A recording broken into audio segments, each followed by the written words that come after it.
Well, this brings us to the 7th visit, and I hope to hand you the master key to success before I finish, because my subject will lead you so near to the master key that you will be apt to recognize it.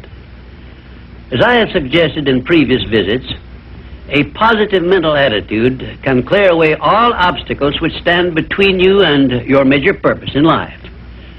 Because of the importance of the subject of our visit, I shall not only tell you that a positive mental attitude heads the entire list of the 12 great riches in life, but I am going to give you explicit instructions as to what you must do to keep your mind positive. In all the success books I have written, I have never suggested to my readers what they should do without clearly telling them how to do it. Are you ready? If you are ready, this visit may bring the most important change in your life you have ever experienced. 1. Learn to adjust yourself to other people's state of mind and difficulties so as to get along peacefully with them and to refrain from taking notice of trivial circumstances in your relations with other people by refusing to allow them to become controversial incidents. Great people always avoid small incidents of controversy when possible. 2. Establish for yourself a definite fixed system of conditioning your mind at the beginning of each day so you will keep it positive under all circumstances. 3. Learn the art of selling yourself to other people by indirection, such as asking leading questions which will bring out the sort of reactions from others which you desire. And do not permit yourself to be drawn into argument over unimportant subjects. 4. Adopt the habit of having a good hearty laugh every time you become irritated or angry, and it will help you if you begin each day with 1 minute of hearty laughing. This will change the chemistry of your brain and start you out with a positive mental attitude. However, you had better get out of sight when you take your laughing exercise.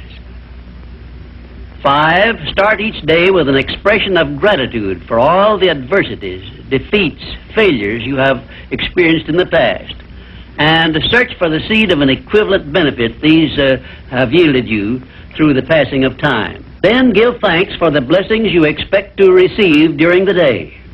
6.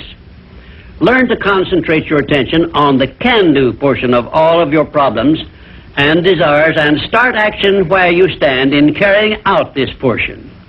No matter what may be your problem or your desire, there is always something you can do right now that will help you. Find out what this something is and do it. 7. Learn to transmute all unpleasant circumstances into immediate action which calls for a positive mental attitude, and make this a fixed habit.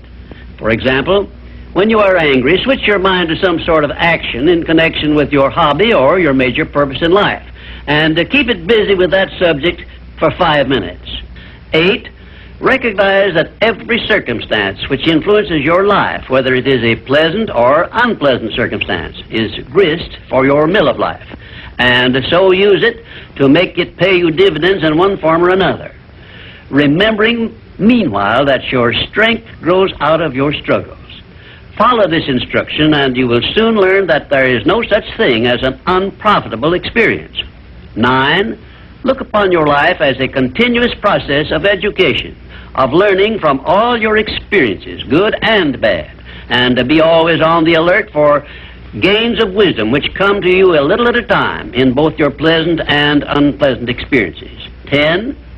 Make the world over to fit your own pattern if you choose, but begin with yourself in some sort of self-improvement which will make you more open-minded, patient, and generous in your relations with others.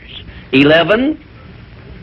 Express gratitude twice daily for your recognition of the fact that you have been given complete control over your own mind, and ask for guidance in order that you may use this profound gift wisely in all your thoughts and acts. 12.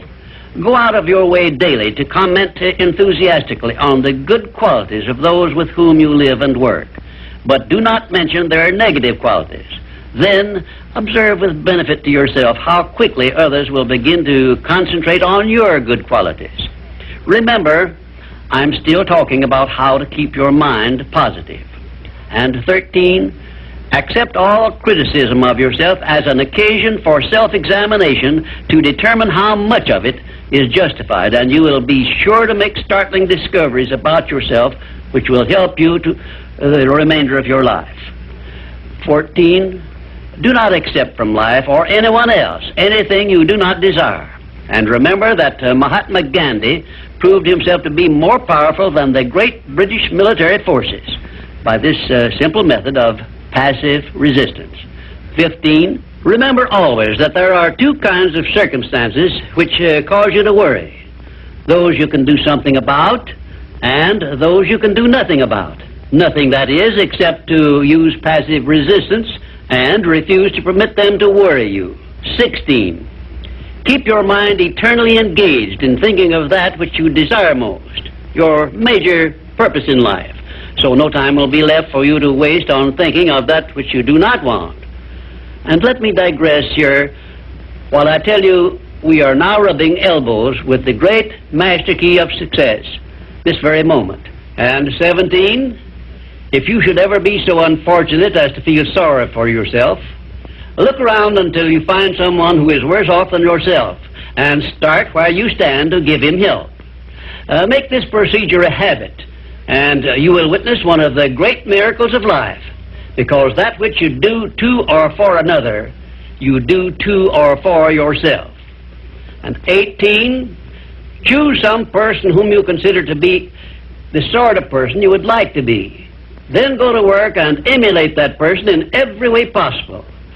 Great people have always been hero worshippers, but they pick the right sort of people to emulate. 19, cultivate your tone of voice so that your words have a pleasing musical sound. And remember that the sound of your voice is an open window through which other people look into your very soul. It will be a profitable investment if you will get a tape recording machine and record samples of your voice daily while you practice the art of expressing yourself through a friendly sounding voice. If you are engaged in selling, this practice will quickly pay off in monetary dividends. 20, last but by no means the least, write out this sentence and paste it in a prominent place where you work and on a mirror where you see yourself in your home. Whatever the mind can conceive and believe, the mind can achieve. Remember also that you are the only person who can provide you with a positive mental attitude. What are you going to do about it? On your answer to this question rests your entire future.